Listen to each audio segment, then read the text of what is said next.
representing Lee County ATC, which consists of Lee, Owsley, and Wolf students. And we received the grant last year to build a tiny house. And these are three of my main construction, two carpenter guys and one electrician.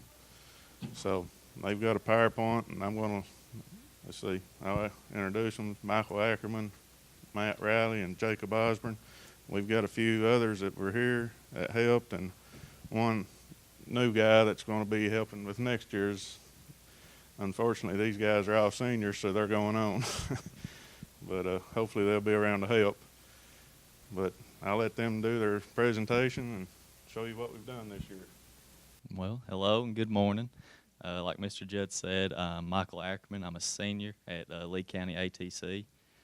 And, well, we'll just quickly take you through what it's like to build a tiny house. So, basically, we had to start off with a trailer, 20-foot steel trailer, and then at the ATC, we have a welding class. And so once we got this trailer, we actually had special brackets welded onto it. They're also made of steel to help support the weight of a tiny house. So on the trailer, it's heavy duty. It's made by Gator Made, which is a Kentucky-based company. It's custom made. The metal studs on the trailer are laid out 16 inches on center, which made it a lot easier for us whenever we were trying to put plywood sheets down and then connect the walls and stuff to it. It is a heavy-duty trailer, so it does have dual axles on it. It's got custom-made trailer brakes for it. It's used to haul bobcats and other heavy-duty equipment like that. Normally, trailers like that have a dovetail on them, so they slope down, sort of. But we talked to them, and we know we got the trailer made to where it was flat. That way we wouldn't have to adjust anything on it. The walls on the trailer, you know, it's typical walls for any house. They're made out of standard 2x4s. The walls are actually 7 foot tall in the main area that laps all the way around. And then for the loft, we built additions onto it, which are roughly 3 to 4 foot added on top of that. So the walls in total, with roof and everything, were below the 13.6 regular limit for a highway. So we will fit underneath bridges and everything like that without any worry. Oh, sorry. No, you're fine. The walls we actually drilled into the trailer and put, well, that got loud, and put these huge bolts into it, so you don't have to worry about your walls, you know, flying off the trailer whenever you're traveling down the road. So the walls, we also covered them, you know, OSB plywood, waterproofed them, and then put house wrap on them, and then so it's basically the same process as building a normal house. It's just tinier. The roof made from standard 2x6s. Normally with the roof you can lay it out 24 on center, but we chose to do 16 on center just for extra support and things like that. It made it a lot easier when you were lining it up with the walls. They're secured with hurricane straps for extra support. Basically that just means it can withstand wind speeds of up to 130 miles an hour, I believe. But, you know, you shouldn't be traveling 130 with a tiny house behind you, so no worries about that. On top of the roof, standard plywood sheets, OSB, and then we went with a metal roofing and had waterproof screws and everything on it. Metal roofing, you know, it's easier to haul, less wind and everything on it, and plus it wouldn't be fun hauling a shingle roof down the road, you know, shingles flying everywhere. Okay, so this is where I came into play, was the design stage. And so last year when we were presented with the challenge, I was in a drafting class at the ATC and also had a blueprint class at the Lee County High School. And so when we were presented with the challenge, we sat down with the blueprint teachers and the teacher at the high school. And, you know, we assessed the situation. We assessed, you know, what we needed to do, what criteria you had to meet, and, you know, the restrictions that we had on it. And basically, this is just a rough outline. You got your 20-foot trailer, the door, wheel wells, and things like that. So this is what we went off of. And we said, all right, so how do we build a tiny house off of this? And so, you know, you have your studs and everything laid out, and then you can start 3D modeling, putting walls on it, windows, doors, and everything like that. And the software we used, it was really neat because you could actually do size dimensions. So you could plug something in and see if it fit on the computer before, you know, you actually went out and bought it. which helped a lot. You know, it saved money, it saved time, and it also gave us a very real picture of, you know, what the tiny house was going to look like. All right, so we actually got a pretty late start with the trailer. There was some, you know, miscommunication between us, the middleman, and the trailer company. But, you know, once we got everything worked out, we were able to get the trailer back to the high school rather quickly. And from there, we had the brackets welded on in a week's time, and we had the subfloor laid down.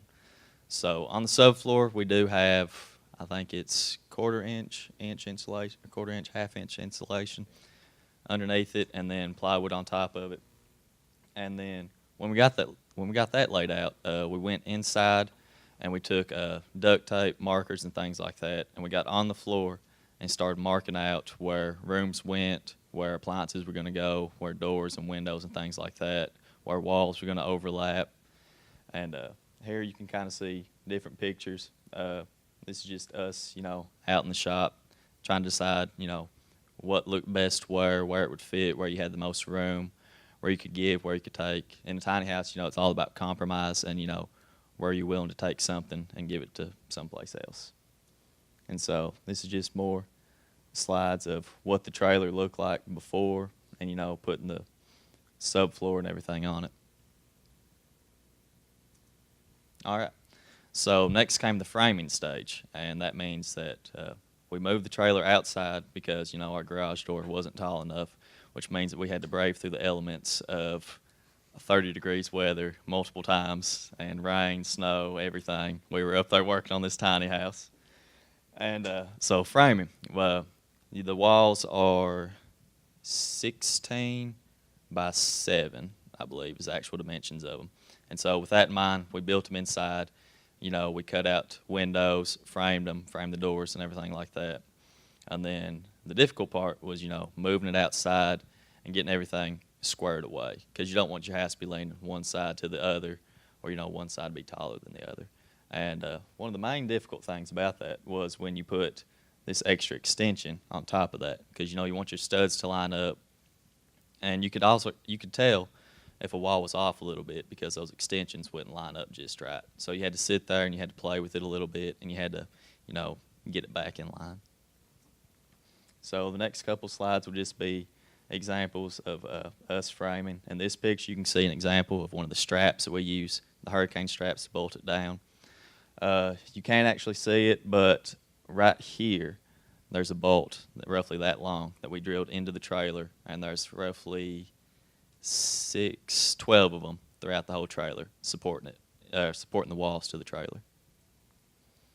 All right, so, you know, once we got the framing done, then we were able to put the plywood sheets on, house wrap, and then came, you know, the fun stuff. So we were out there, you had to cut windows out, you had to get measurements just right, and if it didn't work, you know, you had to carve at it for 3 hours to make one window work. And, you know, you spend a lot of time on these things, but in short term, you don't think it's going to look good, but then long term, you're like, man, I'm glad I spent that extra 20 minutes carving out a window that, you know, no one's going to see. But it was well worth it. And so once we got walls on, got house wrap on and everything, we were able to put siding on. And the siding we went with is actually a hurricane-proof type siding. It's got, you know, I think it's an F2 or 3 tornado rating, which basically means, you know, it can withstand wind speeds of up to 120, 130 miles an hour, which again shouldn't be a problem, you know, just traveling normally. But if a storm were to hit, then you wouldn't have a problem with it. This is the inside view as we were, you know, finishing the outside. We came inside and cleaned it up and everything like that. One of the main things we had to do on the inside was the wheel wells. So on a trailer, you can choose to build, you know, on the inside of the wheel wells or the outside of the wheel wells. And we kind of split it about half and half, which sticking inside. And that was just, you know, a hard metal surface that didn't look too good. So we had to go through and we had to come up with a solution about, you know, how to cover it, what looks best, and how it would affect the design of the trailer. So the next couple of slides here basically show you hurricane straps, the loft area, what the roof and walls look like connected together. And this is the wiring portion of it, and I will hand that over to the electrician.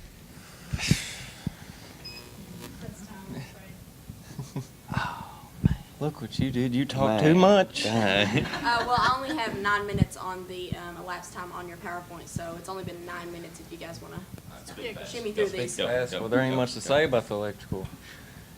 Oh, there ain't. Well, the electrical, this is my first year ever working on hands-on electricity because we didn't have a teacher the first 3 years. So this has helped me learn a lot on hands-on, but me and another boy that wasn't here yet, his name's Bruce, so I'm not going to take all the credit for it, but we hooked up the lights in the loft, all the outlets in the living room, bathroom, and the switches in the kitchen, and then the cam lights in the living room. That's about it. So if you just want to click through it, the next couple slides is just basically finishing up trim work and things like that. That's where we spend a lot of time, and then finishing up the outside with, waterproof and everything, and making sure that no water could get in on it. You want to say anything? Pretty much covered it. All right. Well, that's what it's like to build a tiny house. If